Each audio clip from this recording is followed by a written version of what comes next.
Banyak banget ya orang yang datang ke gua, "Tim, gue punya ide ini, gue punya ide itu, gue punya ide ini," tapi nggak ada yang pernah dikerjakan.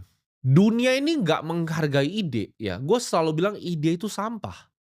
Lu mau sukses lu harus bisa ngambil aksi, lu harus bisa eksekusi. Ide itu gue bisa lempar di mana pun, sering sekali di sini gue kasih ide-ide brilian. Tapi siapa yang bisa eksekusi? Siapa yang bisa lakukan?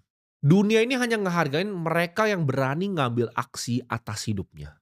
Contoh, lu bangun ya pagi ini, ketika gue bangun gue lihat keluarga gue ini masih miskin, gue masih butuh duit, orang tua gue masih butuh duit, adik gue masih butuh duit, kakak gue masih butuh duit. Gue harus ambil aksi. Kalau gue perlu jualan ke jalan, gue jualan ke jalan. Kalau gue perlu nyalain motor gue hujan-hujan datengin klien waktu gue punya agensi, gue lakukan itu, gue hujan-hujan. Gue kalau perlu hemat makan bakso isinya tikus, gue makan bakso isinya tikus, gue nggak peduli. Masa lu mau biarin orang lain itu ambil aksi terhadap mimpinya dan lu cuman diem di rumah? Aturan nomor satu hidup gua di dunia ini, itu selalu serang. Nah, banyak yang salah. Ibarat olahraga ya, mau main bola, main basket. Itu kita selalu diajarin menyerang dan bertahan.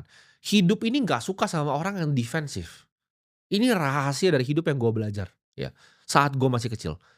Hari ini nih, ya, walaupun gue belum punya duit, apa aksi yang bisa gue lakukan? Gue mau nyerang nyerang nyerang, gue nggak pengen bertahan. Ketika gue punya uang gue gimana caranya kerja, gue nyerang nyerang nyerang, ya. Bertahan itu belakangan, ya, gue nggak peduli tentang bertahan. Hidup itu, aturan nomor satu gue adalah nyerang, nyerang, dan nyerang. Lu harus selalu lakukan ketika ada ide yang ada di otak lu. Contoh, seperti sekarang ketika ada inspirasi. Kita manusia itu berbeda, ya. Jangan kira kita manusia seperti robot. Kita bisa selalu tiap hari ya, yang kita lakukan tuh sama.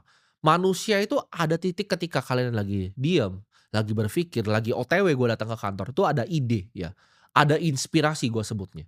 Kita tuh seperti singa, ketika kita lihat itu ada mangsa itu, ayo kita hantam gitu ya. Gue itu ketika ngeliat opportunity ya, kenapa banyak yang lihat, oke gue bisa dapat momen ini, gue bisa dapat momen itu. Dia itu orangnya satu dari 1 miliar karena dia momennya pas, bukan momennya pas doang.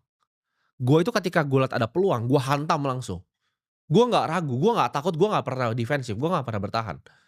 Gue nggak pernah takut uang gue hilang semua. Ketika gue yakin ini, gue hantam. Gue nggak pernah mikir kalau gue hantam ini, kalau gue gagal nanti gimana nih. Gue mikirnya kalau gue hantam ini, kalau berhasil gimana. Apapun caranya, gimana pun caranya, sesulit apapun caranya, itu pasti gue hantam. Yang penting gue menang. Karena pada akhirnya mereka yang berhasil dikenang sama sejarah, orang-orang yang berhasil jadi orang-orang hebat, itu mereka orang yang berani bermimpi ya, dan berani beraksi juga.